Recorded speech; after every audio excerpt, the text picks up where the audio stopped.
शिव महापुराण कथा अध्याय 5। श्री शिवाय नमस्तुभ्यम। हर हर महादेव।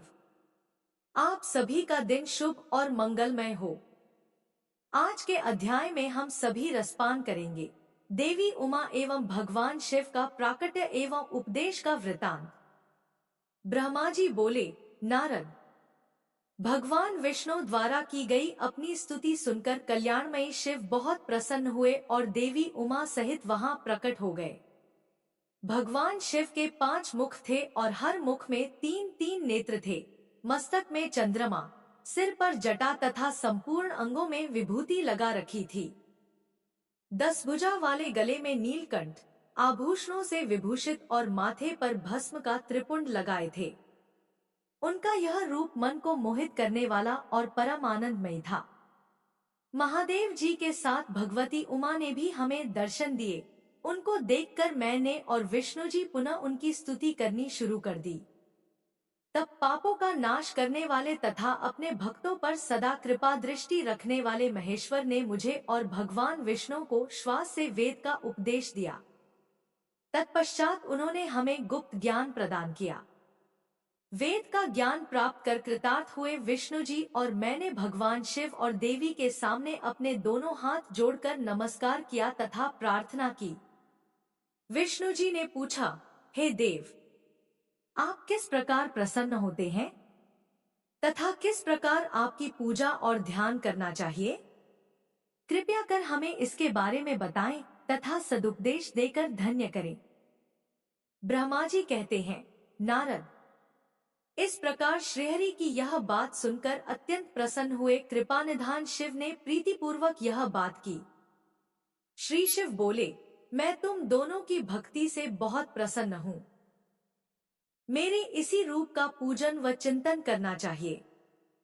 तुम दोनों महाबली हो, मेरे दाएं बाएं अंगों से तुम प्रकट हुए हो।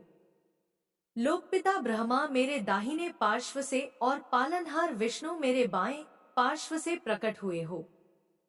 मैं भली भांति प्रसन्न हूँ और तुम्हें मनोवांछित फल देता हूँ। तुम दोनों की भक्ति सुदृढ़ हो। मेरी आज्ञा का पालन करते हुए ब्रह्मा जी आप जगत की रचना करें तथा भक्त विष्णु जी आप इस जगत का पालन करें। भगवान विष्णु बोले, प्रभो, यदि आपके हृदय में हमारी भक्ति से प्रीति उत्पन्न हुई है और आप हम पर प्रसन्न होकर हमें वर देना चाहते हैं, तो हम यही वर मांगते हैं कि हमारे हृदय में सदैव आपकी अनन्य एवं अविचल भक्ति बनी रहे। ब्रह्मा जी बोले, नारद, विष्णु जी की यह बात सुनकर भगवान शंकर प्रसन्न हुए। तब हमने दोनों हाथ जोड़कर उन्हें प्रणाम किया। शिव जी कहते हैं, मैं सृष्टि, पालन और संहार का करता हूँ। मेरा स्वरूप सगुण और निर्गुण है। मैं ही सच्चिदानंद निर्विकार परमब्रह्म और परमात्मा हूँ। सृष्टि की रचना, रक्षा और प्रलय रूप गुणों के कारण मैं ही ब्रह्मा, विष्णु और रुद्र नाम धारण कर 3 रूपों में विभक्त हुआ हूँ। मैं भक्तवत्सल हूँ और भक्तों की प्रार्थना को सदैव पूरी करता हूँ। मेरे इसी अंश से रुद्र की उत्पत्ति होगी। पूजा की विधि विधान की दृष्टि से हमें कोई अंतर नहीं होगा। विष्णु, ब्रह्मा और रुद्र तीनों एक रूप होंगे, इनमें भेद नहीं है। इनमें जो भेद मानेगा वह घोर नरक को भोगेगा। मेरा शिवरूप सनातन है तथा सभी का मूलभूत रूप है। यह सत्य ज्ञान एवं अनंत ब्रह्मा है, ऐसा जानकर मेरे यथार्थ स्वरूप का दर्शन करना चाहिए। मैं स्वयं ब्रह्मा जी की भ्रिकुटी से प्रकट होऊंगा। ब्रह्मा जी आप सृष्टि के निर्माता बनो, श्रीहरि विष्णु इसका पालन करें तथा मेरे अंश से प्रकट होने वाले रुद्र प्रलय करने वाले हैं। उमा नाम से विख्यात परमेश्वरी प्रकृति देवी है। इन्हीं की शक्ति भूता वाग्देवी सरस्वती ब्रह्मा जी की अर्धांगिनी होंगी और दूसरी देवी जो प्रकृति देवी से उत्पन्न होंगी लक्ष्मी रूप में विष्णु जी की शोभा बढ़ाएंगी तथा काली नाम से जो तीसरी शक्ति उत्पन्न होगी वह मेरे अंशभूत रुद्रदेव को प्राप्त होंगी। कार्य सिद्धि के लिए वे ज्योति रूप में प्रकट होंगी। उनका कार्य सृष्टि, पालन और संहार का संपादन है।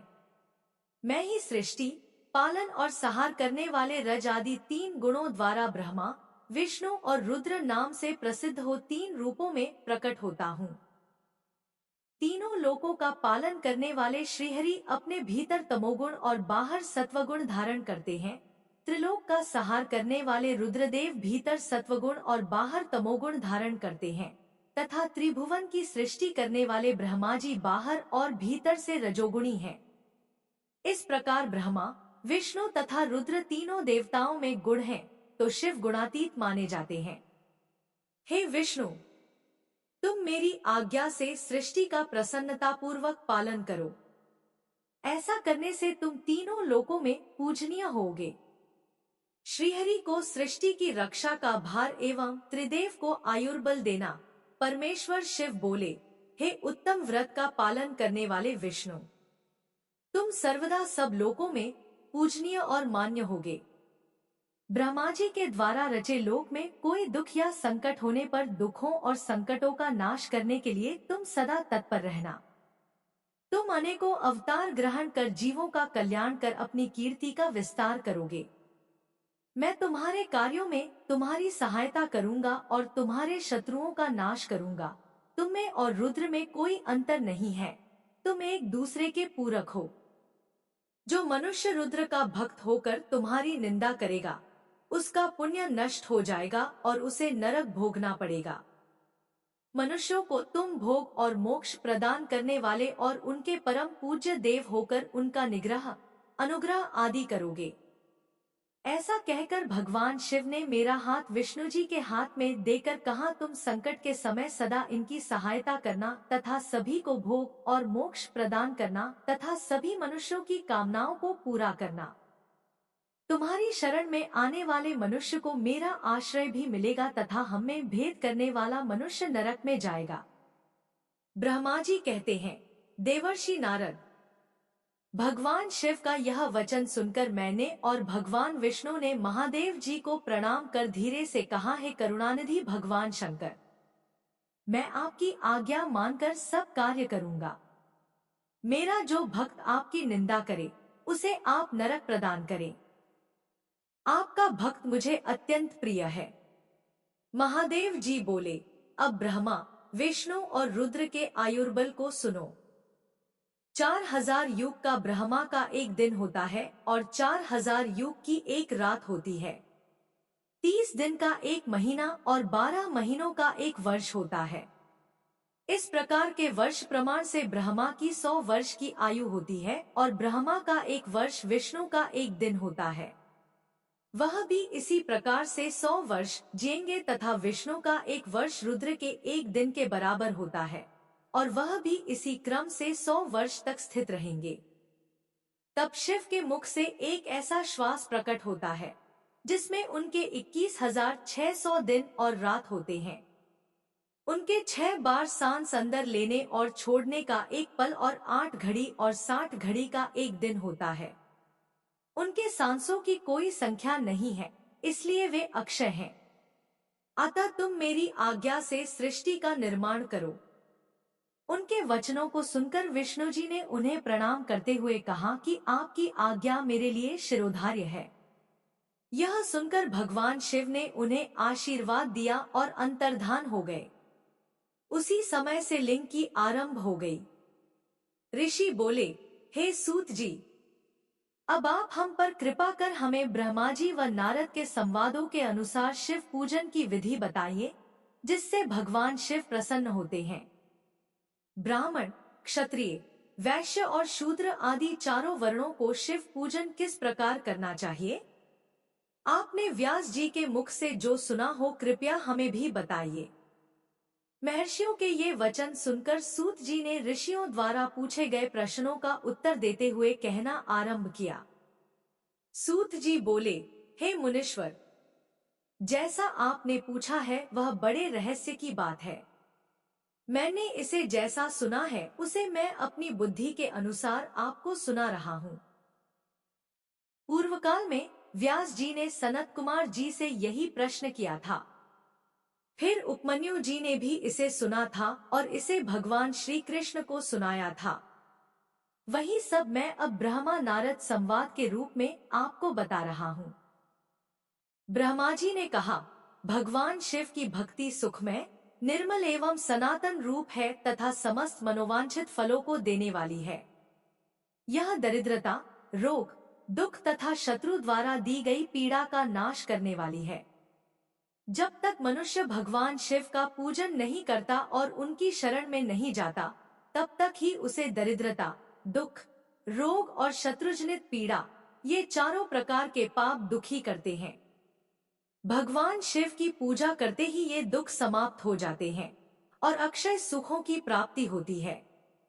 वह सभी भोगों को प्राप्त कर अंत में मोक्ष प्राप्त करता है। शिवजी का पूजन करने वालों को धन, संतान और सुख की प्राप्ति होती है। ब्राह्मण, क्षत्रिय, वैश्य और शूद्रों को सभी कामनाओं तथा प्रयोजनों की सिद्धि के लिए विधि अनुसार पूजा उपासना करनी चाहिए। ब्रह्म मुहूर्त में उठकर गुरु तथा शिव का स्मरण करके तीर्थों का चिंतन एवं भगवान विष्णु का ध्यान करें। फिर मेरा स्मरण चिंतन करके स्तोत्र पाठ पूर्वक शंकर जी का विधि पूर्वक नाम ले। तत्पश्चात उठकर शौचक्रिया करने के लिए दक्षिण दिशा में जाएं तथा मल मूत्र त्याग करें। ब्राह्मण गुदा की शुद्धि के लिए उसमें 5 बार शुद्ध मिट्टी का लेप करें और धोएं। क्षत्रिय 4 बार, वैश्य 3 बार और शूद्र 2 बार यही क्रम करें। तत्पश्चात बाएं हाथ में 10 बार और दोनों हाथों में 7 बार मिट्टी लगाकर धोएं। प्रत्येक पैर में 3-3 बार मिट्टी लगाएं। स्त्रियों को भी इसी प्रकार क्रम करते हुए शुद्ध मिट्टी से हाथ पैर धोने चाहिए। ब्राह्मण को 12 अंगुल, क्षत्रिय को 11, वैश्य को 10 और शूद्र को 9 अंगुल की दातुन करनी चाहिए। षष्ठी, अमावस्या, नवमी, व्रत के दिन सूर्यास्त के समय, रविवार और श्राद्ध के दिन दातुन न करें। दातुन के पश्चात जलाशय में जाकर स्नान करें तथा विशेष देशकाल आने पर मंत्रोच्चार पूर्वक स्नान करें। फिर एकांत स्थान पर बैठकर विधि पूर्वक संध्या करें तथा इसके उपरांत विधि विधान से शिव पूजन का कार्य आरंभ करें। तदुपरांत मन को सुस्थिर करके पूजा गृह में प्रवेश करें तथा आसन पर बैठें। सर्वप्रथम गणेश जी का पूजन करें, उसके उपरांत शिव जी की स्थापना करें। 3 बार आचमन कर 3 प्राणायाम करते समय त्रिनेत्रधारी शिव का ध्यान करें। महादेव जी के 5 मुख, 10 भुजाएं और जिनकी स्फटिक के समान उज्ज्वल कांति है। सब प्रकार के आभूषण उनके श्री अंगों को विभूषित करते हैं तथा वे बाघंबर बांधे हुए हैं। फिर प्रणव मंत्र अर्थात ओंकार से शिवजी की पूजा आरंभ करें। पाद्य, अर्घ्य और आचमन के लिए पात्रों को तैयार करें। 9 कलश स्थापित करें तथा उन्हें कुशाओं से ढक कर रखें। कुशाओं से जल लेकर ही सबका प्रक्षालन करें। तत्पश्चात सभी कलशों में शीतल जल डालें, खस और चंदन को पाद्य पात्र में रखें। चमेली के फूल, शीतल चीनी, कपूर, बड़ की जड़ तथा तमाल का चूर्ण बना लें और आचमनीय के पात्र में डालें। इलायची और चंदन को तो सभी पात्रों में डालें। देवाधिदेव महादेव जी के सामने नंदीश्वर का पूजन करें। गंध, धूप तथा दीपों द्वारा भगवान शिव की आराधना आरंभ करें। सद्योजातम प्रपद्यामि मंत्र से शिवजी का आवाहन करें। ओम वामदेवाय नमः मंत्र द्वारा भगवान महेश्वर को आसन पर स्थापित करें। फिर ईशाना सर्व विद्यानाम मंत्र से आराध्य देव का पूजन करें। पाद्य और आचमनीय अर्पित कर अर्घ्य दें। तत्पश्चात गंध और चंदन मिले हुए जल से भगवान शिव को विधि पूर्वक स्नान कराएं। तत्पश्चात पंचामृत से भगवान शिव को स्नान कराएं। पंचामृत के 5 तत्वों दूध, दही, शहद, गन्ने का रस तथा घी से नहलाकर महादेव जी के प्रणव मंत्र को बोलते हुए उनका अभिषेक करें। जलपात्रों में शुद्ध व शीतल जल लें। सर्वप्रथम महादेव जी के लिंग पर कुश, अपामार्ग, कपूर, चमेली, चंपा, गुलाब, सफेद कनेर, बेला, कमल और उत्पल पुष्पों एवं चंदन को चढ़ाकर पूजा करें। उन पर अनवरत जल की धारा गिरने की भी व्यवस्था करें। जल से भरे पात्रों से महेश्वर को नहलाएं। मंत्रों से भी पूजा करनी चाहिए। ऐसी पूजा समस्त अभीष्ट फलों को देने वाली है। पावमान मंत्र, रुद्र मंत्र, नीलरुद्र मंत्र, पुरुष सूक्त, श्री सूक्त, अथर्वशीर्ष मंत्र, शांति मंत्र, भारुंड मंत्र, स्थंतरसाम, मृत्युंजय मंत्र एवं पंचाक्षर मंत्रों से पूजन करें। शिवलिंग पर 1 सहस्र या 100 जलधाराएं गिराने की व्यवस्था करें। स्फटिक के समान निर्मल, अविनाशी, सर्वलोकमय परमदेव, जो आरंभ और अंत से हीन तथा रोगियों के औषधि के समान है, जिन्हें शिव के नाम से पहचाना जाता है एवं जो शिवलिंग के रूप में विख्यात है, उन भगवान शिव के मस्तक पर धूप, दीप, नैवेद्य और तांबूल आदि मंत्रों द्वारा अर्पित करें। अर्घ्य देकर भगवान शिव के चरणों में फूल अर्पित करें। फिर महेश्वर को प्रणाम कर आत्मा से शिवजी की आराधना करें और प्रार्थना करते समय हाथ में फूल लें। भगवान शिव से क्षमा याचना करते हुए कहें, हे कल्याणकारी शिव, मैंने अनजाने में अथवा जानबूझकर जो जप तप पूजा आदि सत्कर्म किए हों, आपकी कृपा से वे सफल हों। हर्षित मन से शिवजी को फूल अर्पित करें। स्वस्ति वाचन कर अनेक आशीर्वाद ग्रहण करें। भगवान शिव से प्रार्थना करें कि प्रत्येक जन्म में मेरी शिव में भक्ति हो तथा शिव ही मेरे शरणदाता हो। इस प्रकार परम भक्ति से उनका पूजन करें। फिर सपरिवार भगवान को नमस्कार करें। जो मनुष्य भक्ति पूर्वक प्रतिदिन भगवान शिव की पूजा करता है, उसे सब सिद्धियां प्राप्त होती हैं। उसे मनोवांछित फलों की प्राप्ति होती है। उसके सभी रोग, दुख, दर्द और कष्ट समाप्त हो जाते हैं। भगवान शिव की कृपा से उपासक का कल्याण होता है। भगवान शंकर की पूजा से मनुष्य में सद्गुणों की वृद्धि होती है। मैं यह सब जानकर नारद अत्यंत प्रसन्न होते हुए अपने पिता ब्रह्मा जी को धन्यवाद देते हुए बोले कि आपने मुझ पर कृपा कर मुझे शिव पूजन की अमृत विधि बताई है। शिव भक्ति समस्त भोग और मोक्ष प्रदान करने वाली है। नारद जी बोले, ब्रह्मा जी, आप धन्य हैं क्योंकि आपने अपनी बुद्धि को शिव चरणों में लगा रखा है। कृपा कर इस आनंदमय विषय का वर्णन सविस्तार पुनः कीजिए। ब्रह्मा जी ने कहा, है नारद, एक समय की बात है, मैंने सब ओर से देवताओं और ऋषियों को बुलाया और क्षीरसागर के तट पर भगवान विष्णु की स्तुति कर उन्हें प्रसन्न किया। भगवान विष्णु प्रसन्न होकर बोले, हे ब्रह्मा जी एवं अन्य देवगणों, आप यहाँ क्यों पधारे हैं? आपके मन में क्या इच्छा है? आप अपनी समस्या बताइए, मैं निश्चय ही उसे दूर करने का प्रयत्न करूंगा। यह सुनकर ब्रह्मा जी बोले, हे भगवान, दुखों को दूर करने के लिए किस देवता की सेवा करनी चाहिए? तब भगवान विष्णु ने उनके प्रश्न का उत्तर देते हुए कहा, हे ब्राह्मण, भगवान शिव शंकर ही सब दुखों को दूर करने वाले हैं। सुख की कामना करने वाले मनुष्य को उनकी भक्ति में सदैव लगे रहना चाहिए। उन्हीं में मन लगाए और उन्हीं का चिंतन करे। जो मनुष्य शिव भक्ति में लीन रहता है, जिसके मन में वे विराजमान है, वह मनुष्य कभी दुखी नहीं हो सकता। पूर्व जन्म में किए गए पुण्यों एवं शिव भक्ति से ही पुरुषों को सुंदर भवन, आभूषणों से विभूषित स्त्रियां, मन का संतोष, धन संपदा, स्वस्थ शरीर, पुत्र पौत्र, अलौकिक प्रतिष्ठा, स्वर्ग के सुख एवं मोक्ष प्राप्त होता है। जो स्त्री या पुरुष प्रतिदिन भक्ति पूर्वक शिवलिंग की पूजा करता है, उसको हर जगह सफलता प्राप्त होती है। वह पापों के बंधन से छूट जाता है। ब्रह्मा जी एवं अन्य गणों ने भगवान विष्णु के उपदेश को ध्यानपूर्वक सुना। भगवान विष्णु को प्रणाम कर कामनाओं की पूर्ति हेतु उन्होंने शिवलिंग की प्रार्थना की।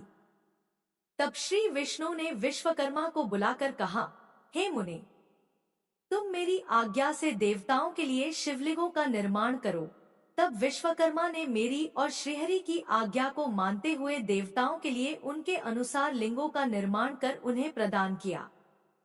मुनि श्रेष्ठ नारद, सभी देवताओं को प्राप्त शिवलिंगों के विषय में सुनो। सभी देवता अपने द्वारा प्राप्त लिंग की पूजा उपासना करते हैं। पद्मपराग मणि का लिंग इंद्र को, सोने का कुबेर को, पुखराज का धर्मराज को, श्याम वर्ण का वरुण को, इंद्रनील मणि का विष्णु को और ब्रह्माजी हिमलय लिंग को प्राप्त कर उसका भक्तिपूर्वक पूजन करते हैं। इसी प्रकार विश्वदेव चांदी के लिंग की और वसुगण पीतल के बने लिंग की भक्ति करते हैं। पीतल का अश्विनी कुमारों को, स्फटिक का लक्ष्मी को, तांबे का आदित्यों को और मोती का लिंग चंद्रमा को प्रदान किया गया है।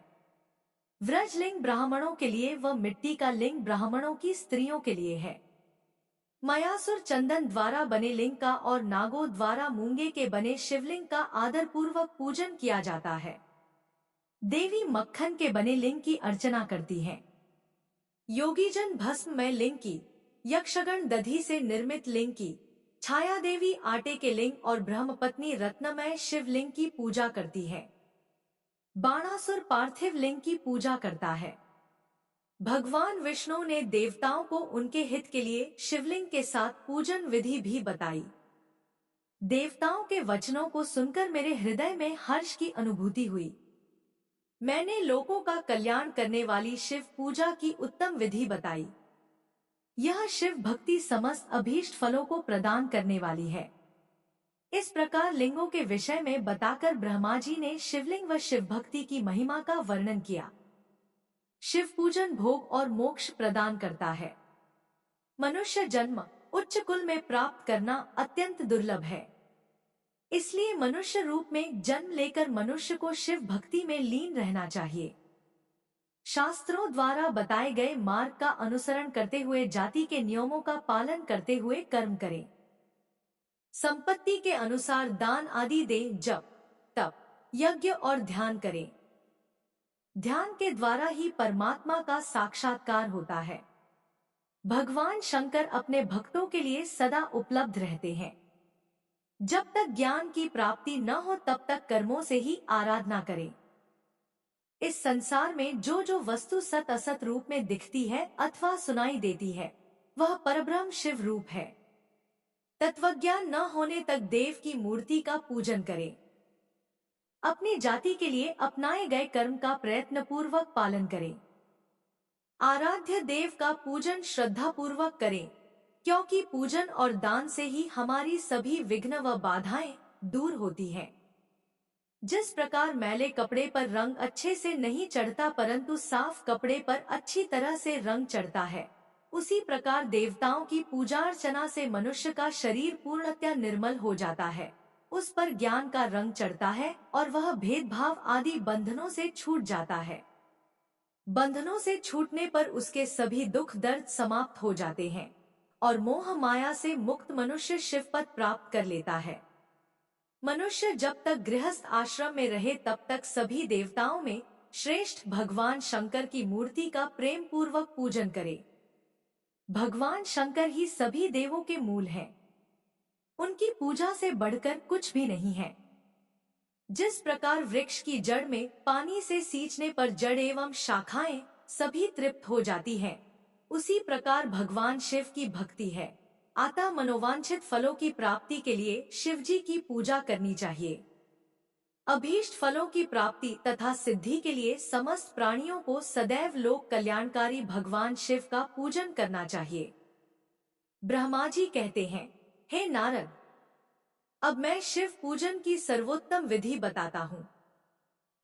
यह विधि समस्त अभीष्ट तथा सुखों को प्रदान करने वाली है। उपासक ब्रह्म मुहूर्त में उठकर जगदम्बा पार्वती और भगवान शिव का स्मरण करे। दोनों हाथ जोड़कर उनके सामने सिर झुकाकर भक्ति पूर्वक प्रार्थना करे, हे देवेश उठिए, हे त्रिलोकीनाथ उठिए, मेरे हृदय में निवास करने वाले देव उठिए और पूरे ब्रह्मांड का मंगल करिए। हे प्रभु, मैं धर्म अधर्म को नहीं जानता हूँ, आपकी प्रेरणा से ही मैं कार्य करता हूँ। फिर गुरु चरणों का ध्यान करते हुए कमरे से निकलकर शौच आदि से निवृत्त हों। मिट्टी और जल से देह को शुद्ध करें। दोनों हाथों और पैरों को धोकर दातुन करें तथा 16 बार जल की अंजलियों से मुंह को धोएं। ये कार्य सूर्योदय से पूर्व ही करें। हे देवताओं और ऋषियों, षष्ठी, प्रतिपदा, अमावस्या, नवमी और रविवार के दिन दातुन न करें। नदी अथवा घर में समय से स्नान करें। मनुष्य को देश और काल के विरुद्ध स्नान नहीं करना चाहिए। रविवार, श्राद्ध, संक्रांति, ग्रहण, महादान और उपवास वाले दिन गर्म जल में स्नान न करें। क्रम से वारों को देखकर ही तेल लगाएं। जो मनुष्य नियम पूर्वक रोज तेल लगाता है, उसके लिए तेल लगाना किसी भी दिन दूषित नहीं है। सरसों के तेल को ग्रहण के दिन प्रयोग में न लाएं। इसके उपरांत स्नान पूर्व या उत्तर की ओर मुख करके करें। स्नान के उपरांत स्वच्छ अर्थात धुले हुए वस्त्र को धारण करें। दूसरों के पहने हुए अथवा रात में सोते समय पहने वस्त्रों को बिना धुले धारण न करें। स्नान के बाद पितरों एवं देवताओं को प्रसन्न करने हेतु तर्पण करें। उसके बाद धुले हुए वस्त्र धारण करें और आचमन करें। पूजा हेतु स्थान को गोबर आदि से लीपकर शुद्ध करें। वहां लकड़ी के आसन की व्यवस्था करें। ऐसा आसन अभीष्ट फल देने वाला होता है। उस आसन पर बिछाने के लिए मृग अर्थात हिरण की खाल की व्यवस्था करें। उस पर बैठकर भस्म से त्रिपुंड लगाएं। त्रिपुंड से जप तप तथा दान सफल होता है। त्रिपुंड लगाकर रुद्राक्ष धारण करें। तत्पश्चात मंत्रों का उच्चारण करते हुए आचमन करें। पूजा सामग्री को एकत्र करें। फिर जल, गंध और अक्षत के पात्र को दाहिने भाग में रखें। फिर गुरु की आज्ञा लेकर और उनका ध्यान करते हुए सपरिवार शिव का पूजन करें। विघ्न विनाशक गणेश जी का बुद्धि सिद्धि सहित पूजन करें। ओम गणपत्ये नमः का जाप करके उन्हें नमस्कार करें तथा क्षमा याचना करें। कार्तिकेय एवं गणेश जी का एक साथ पूजन करें तथा उन्हें बारंबार नमस्कार करें। फिर द्वार पर स्थित लंबोदर नामक द्वारपाल की पूजा करें। तत्पश्चात भगवती देवी की पूजा करें। चंदन, कुमकुम, धूप, दीप और नैवेद्य से शिवजी का पूजन करें और प्रेम पूर्वक नमस्कार करें। अपने घर में मिट्टी, सोना, चांदी, धातु या अन्य किसी धातु की शिव प्रतिमा बनाएं। भक्ति पूर्वक शिवजी की पूजा कर उन्हें नमस्कार करें। मिट्टी का शिवलिंग बनाकर विधि पूर्वक उसकी स्थापना करें तथा उसकी प्राण प्रतिष्ठा करें। घर में भी मंत्रोच्चार करते हुए पूजा करनी चाहिए। पूजा उत्तर की ओर मुख करके करनी चाहिए। आसन पर बैठकर गुरु को नमस्कार करें। अर्घ्य पात्र से शिवलिंग पर जल चढ़ाएं। शांत मन से पूर्ण श्रद्धावंत होकर महादेव जी का आवाहन इस प्रकार करें। जो कैलाश के शिखर पर निवास करते हैं और पार्वती देवी के पति हैं, जिनके स्वरूप का वर्णन शास्त्रों में है, जो समस्त देवताओं के लिए पूजित है, जिनके 5 मुख, 10 हाथ तथा प्रत्येक मुख पर 3-3 नेत्र हैं, जो सिर पर चंद्रमा का मुकुट और जटा धारण किए हुए हैं, जिनका रंग कपूर के समान है, जो बाघ की खाल बांधते हैं, जिनके गले में वासुकी नामक नाग लिपटा है, जो सभी मनुष्यों को शरण देते हैं और सभी भक्तगण जिनकी जय जयकार करते हैं, जिनका सभी वेद और शास्त्रों में गुणगान किया गया है।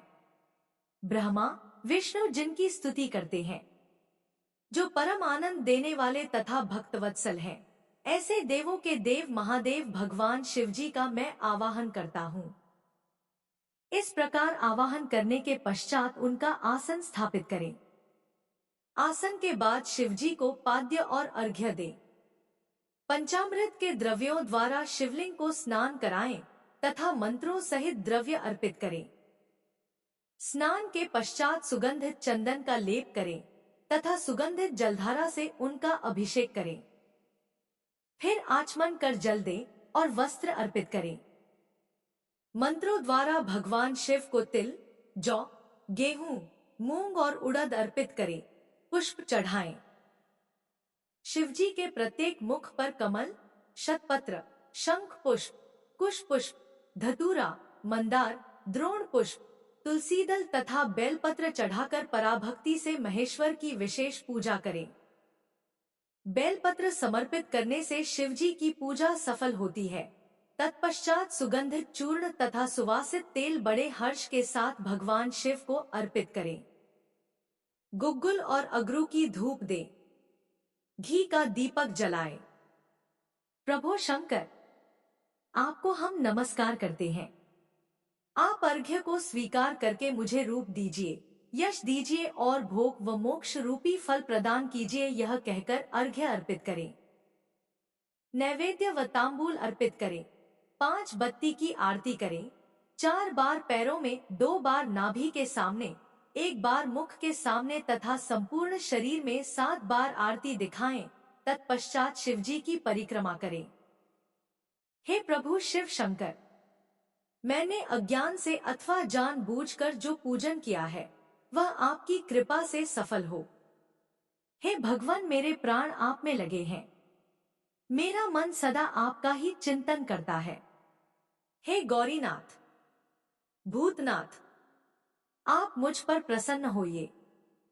प्रभु, जिनके पैर लड़खड़ाते हैं उनका आप ही एकमात्र सहारा है। जिन्होंने कोई भी अपराध किया है उनके लिए आप ही शरणदाता है। यह प्रार्थना करके पुष्पांजलि अर्पित करें तथा पुनः भगवान शिव को नमस्कार करें। देवेश्वर प्रभु, अब आप परिवार सहित अपने स्थान को पधारें तथा जब पूजा का समय हो तब पुनः यहाँ पधारें। इस प्रकार भगवान शंकर की प्रार्थना करते हुए उनका विसर्जन करें और उस जल को अपने हृदय में लगाकर मस्तक पर लगाएं। हे महर्षियों, इस प्रकार मैंने आपको शिव पूजन की सर्वोत्तम विधि बता दी है जो भोग और मोक्ष प्रदान करने वाली है। ऋषिगण बोले, हे ब्रह्मा जी, आप सर्वश्रेष्ठ हैं। आपने हम पर कृपा कर शिव पूजन की सर्वोत्तम विधि का वर्णन हमसे किया, जिसे सुनकर हम सब कृतार्थ हो गए। ऋषियों ने पूछा, हे महाभाग, अब आप यह बताइए कि भगवान शिवजी की किन किन फूलों से पूजा करनी चाहिए। विभिन्न फूलों से पूजा करने पर क्या क्या फल प्राप्त होते हैं। सूत जी बोले, हे ऋषियों, यही प्रश्न नारद जी ने ब्रह्मा जी से किया था। ब्रह्मा जी ने उन्हें पुष्पों द्वारा शिवजी की पूजा के महात्म्य को बताया। ब्रह्मा जी ने कहा, नारद, लक्ष्मी अर्थात धन की कामना करने वाले मनुष्य को कमल के फूल, बेलपत्र, शतपत्र और शंख पुष्प से भगवान शिव का पूजन करना चाहिए। 1,00,000 पुष्पों द्वारा भगवान शिव की पूजा होने पर सभी पापों का नाश हो जाता है और लक्ष्मी की प्राप्ति होती है।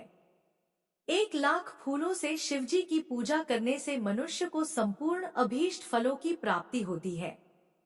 जिसके मन में कोई कामना न हो वह उपासक इस पूजन से शिव स्वरूप हो जाता है। मृत्युंजय मंत्र के 5,00,000 जाप पूरे होने पर महादेव के स्वरूप के दर्शन हो जाते हैं। 1,00,000 जाप से शरीर की शुद्धि होती है। दूसरे लाख के जाप से पहले जन्म की बातें याद आ जाती हैं। तीसरे लाख जाप के पूर्ण होने पर इच्छा की गई सभी वस्तुओं की प्राप्ति हो जाती है। चौथे लाख जाप पूर्ण होने पर भगवान शिव सपनों में दर्शन देते हैं। 5वां लाख जाप पूरा होने पर वे प्रत्यक्ष दर्शन देते हैं। मृत्युंजय मंत्र के 10 लाख जाप करने से संपूर्ण फलों की सिद्धि होती है। मोक्ष की कामना करने वाले मनुष्य को 1,00,000 दर्भों अर्थात दूर्वा से शिव पूजन करना चाहिए। आयु वृद्धि की इच्छा करने वाले मनुष्य को 1,00,000 दुर्वाओं द्वारा पूजन करना चाहिए। पुत्र प्राप्ति की इच्छा रखने वाले मनुष्य को 1,00,000 धतूरे के फूलों से पूजा करनी चाहिए।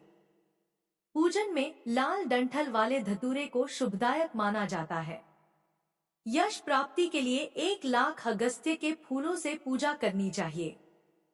तुलसी दल द्वारा शिवजी की पूजा करने से भोग और मोक्ष की प्राप्ति होती है। अड़हुल के 1 लाख फूलों से पूजा करने पर शत्रुओं की मृत्यु होती है।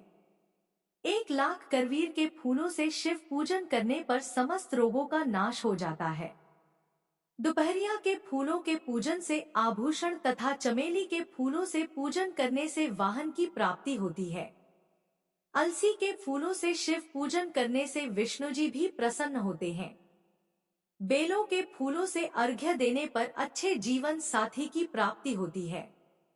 जूही के फूलों से पूजन करने पर घर में धन संपदा का वास होता है तथा अन्न के भंडार भर जाते हैं। कनेर के फूलों से पूजा करने पर वस्त्रों की प्राप्ति होती है। सेदुआरी और शेफालिका के फूलों से पूजन करने पर मन निर्मल हो जाता है। हारसिंगार के फूलों से पूजन करने पर सुख संपत्ति की वृद्धि होती है। राई के 1 लाख फूलों से पूजन करने पर शत्रु मृत्यु को प्राप्त होते हैं। चंपा और केवड़े के फूलों से शिव पूजन नहीं करना चाहिए। ये दोनों फूल महादेव के पूजन के लिए अयोग्य होते हैं। इसके अलावा सभी फूलों का पूजा में उपयोग किया जा सकता है। महादेवी जी पर चावल चढ़ाने से लक्ष्मी की प्राप्ति होती है। ये चावल अखंडित होने चाहिए। उन्हें विधिपूर्वक अर्पित करें। रुद्र प्रधान मंत्र से पूजन करते हुए शिवलिंग पर वस्त्र अर्पित करें। गंध, पुष्प और श्रीफल चढ़ाकर धूप दीप से पूजन करने से पूजा का पूरा फल प्राप्त होता है। उसी प्रांगण में 12 ब्राह्मणों को भोजन कराएं। इससे सांगोपांग पूजा संपन्न होती है। 1 लाख तिलों से शिवजी का पूजन करने पर समस्त दुखों और क्लेश का नाश होता है। जौ के दाने चढ़ाने पर स्वर्गीय सुख की प्राप्ति होती है। गेहूं के बने भोजन से 1,00,000 बार शिव पूजन करने से संतान की प्राप्त होती है। मूंग से पूजन करने पर उपासक को धर्म, अर्थ और काम भोग की प्राप्ति होती है तथा वह पूजा समस्त सुखों को देने वाली है। उपासक को निष्काम होकर मोक्ष की प्राप्ति के लिए भगवान शिव की पूजा करनी चाहिए। भक्ति भाव से विधिपूर्वक शिव की पूजा करके जलधारा समर्पित करनी चाहिए। रुद्रीय मंत्र से एकादश रुद्र जप, सूक्त, षडंग, महामृत्युंजय और गायत्री मंत्र में नमः लगाकर नामों से अथवा प्रणव ओम मंत्र द्वारा शास्त्रोक्त मंत्र से जलधारा शिवलिंग पर चढ़ाएं। धारा पूजन से संतान की प्राप्ति होती है।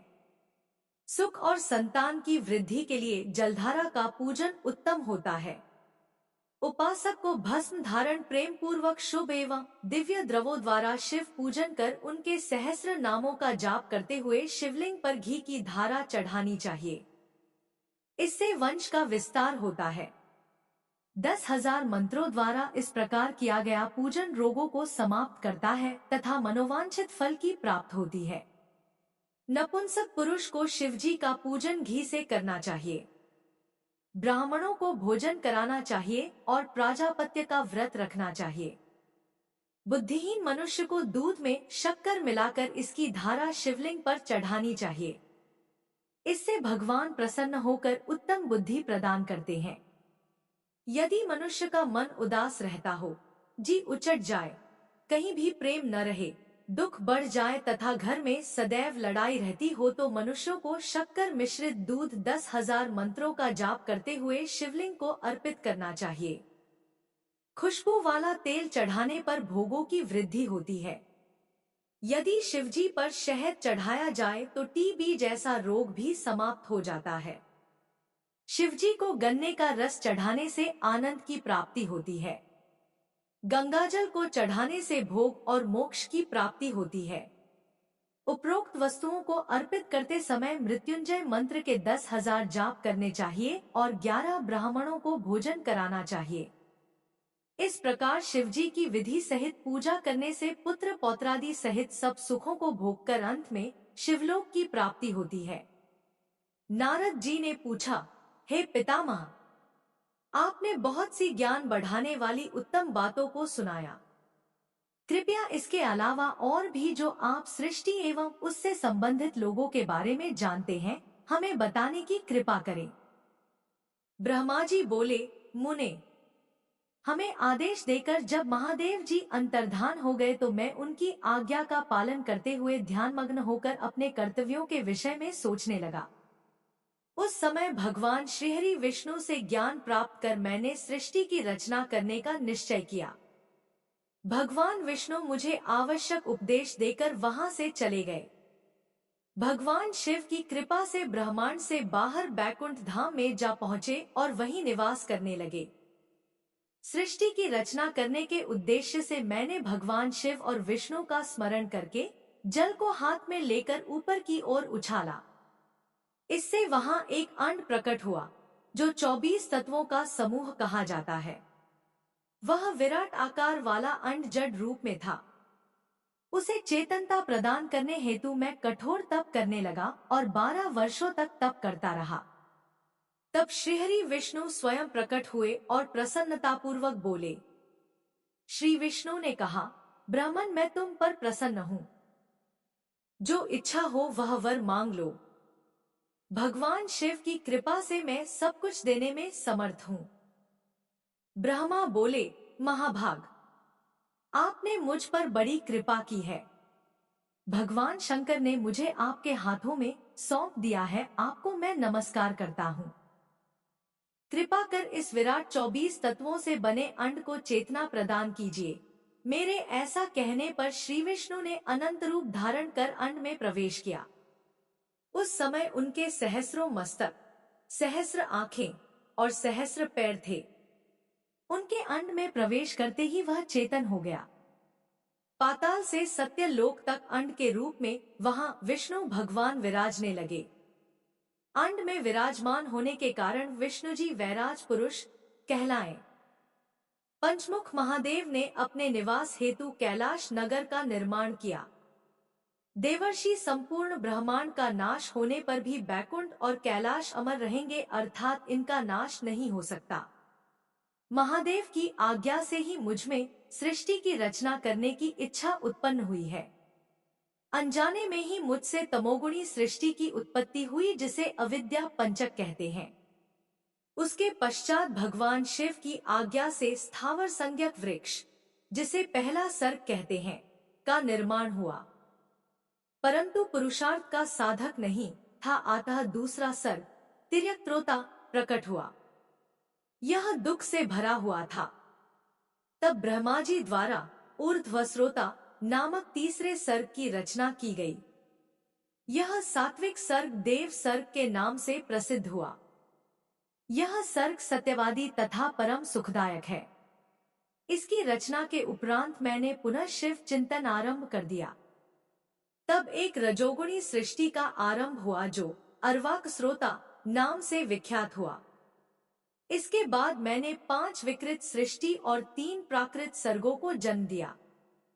पहला महत्तत्व, दूसरा भूतो और तीसरा वैकारिक सर्ग है। इसके अलावा 5 विकृत सर्ग हैं।